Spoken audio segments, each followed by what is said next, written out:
But why is it referred to the constitution? Yes, so Manoj, I'll just indicate there was. Why the matter before the? Yeah, I'll just tell your lordships. So the issue over here was. There a conflict between benches? No, there's a messaging service called WhatsApp.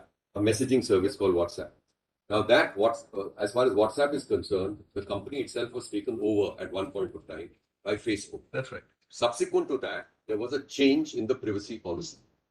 Now, that is the subject matter of challenge in the High Court, and that was the subject matter of challenge before the High Court. Yes. The High Court has rendered a decision. When the matter came up here, a bench presided over by Chief Justice 𝘃𝗶𝗏 felt that the issues were so important that he said, and there is an order recording so, that this would be referred to or should be placed before a constitution bench.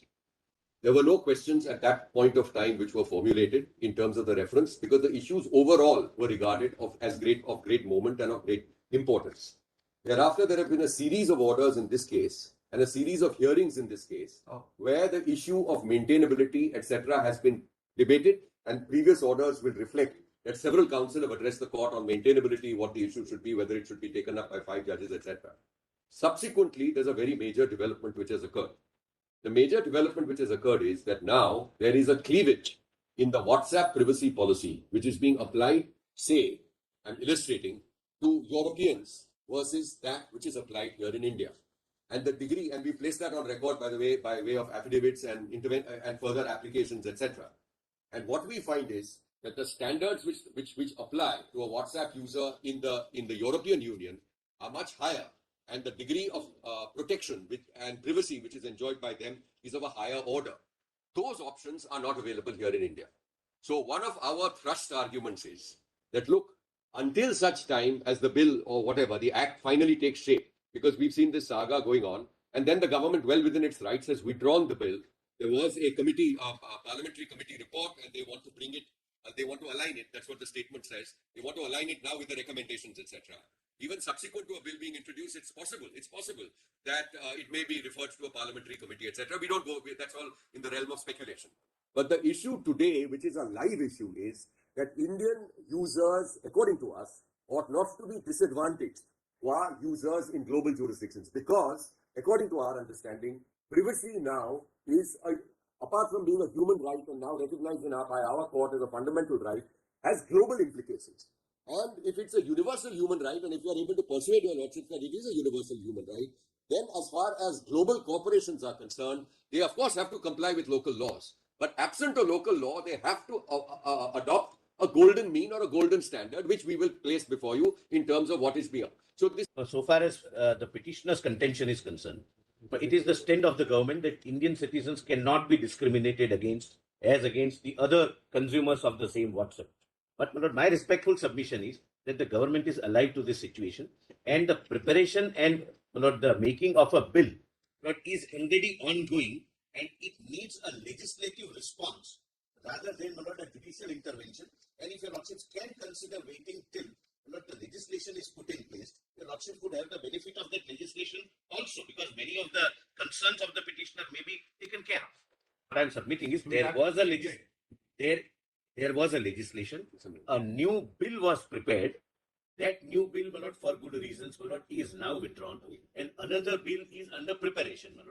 Since the matter came up late night, I could not gather the instructions what time it would take. That's my answer. May I just respond? I'm appearing for WhatsApp, my learned friend is for Facebook.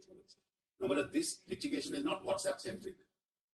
Because if you talk, my learned friend has made it WhatsApp centric. If you talk of privacy policy, it applies across the board to all platforms. Maybe Facebook, maybe Google, maybe every Twitter, every platform it will apply. So it has implications not for WhatsApp. It has implications throughout the world on all social platforms. That's number one. My friend talked about the European law. Whereas European law is a unique law applicable to Europe. For the rest of the world, WhatsApp follows laws of all other jurisdictions in the rest of the world, whether it's Australia, Canada, United States, and Japan. For all those jurisdictions, the present law is applicable. So my learned friend is now saying, because it is discriminatory for Europeans, we should follow the European standard, and we should not follow the US, the Australian, the Canadian, the Japanese standard. Whereas that's something that your lordship will have to decide. Mr. Sibal, our job, sorry, I'm sorry, go ahead. Mr. Sibal, are we correctly understanding that you have different standards? Obviously, you have now said so. Yes. Indian WhatsApp users are the highest in the world. Is that correct? That is correct, yes. So, the advantage and disadvantage qua the largest group of users is what is perceived here, apart from the maintainability aspect that you have pointed out. But there are two choices. Yes. In the, like the observation made, I mean, the submission made by the solicitor. One is to consider posting it in January. Yes. Which means this will give the legislature ample time to bring in a law. What are we here trying to, is it establishing a point or securing the rights of the users?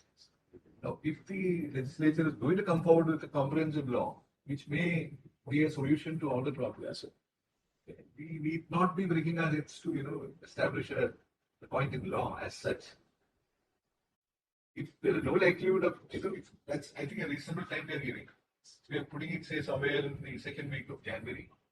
The other is to put it at the earliest, which can be in the second week of November, and proceed to hear the matter. So may I respond to that? Well, first and foremost, I don't have a problem if the matter is fixed in the second week of January, but it ought to be, I can only request, it ought to be on the understanding that there will be a final hearing on that particular date. Because it can't be that in January, then we are again for direction just for another 3 months. Either there is a law, or either there is a law, yes. or we will begin hearing. Yes, because the burden of our song is also, until a law, what should be the norm required? No, that is ultimately, because how can we prevent like a parliament from, or whoever, whichever appropriate legislature is from making a law, and that can always be amended because there's an element of experimentation. So I have no problem with 15 January, but I will only request that then let it be on in 15 January, whatever date or thereabouts, fixed for final hearing. We will file our written arguments before that. All to yes, because it will go on with the case. Yes, I agree.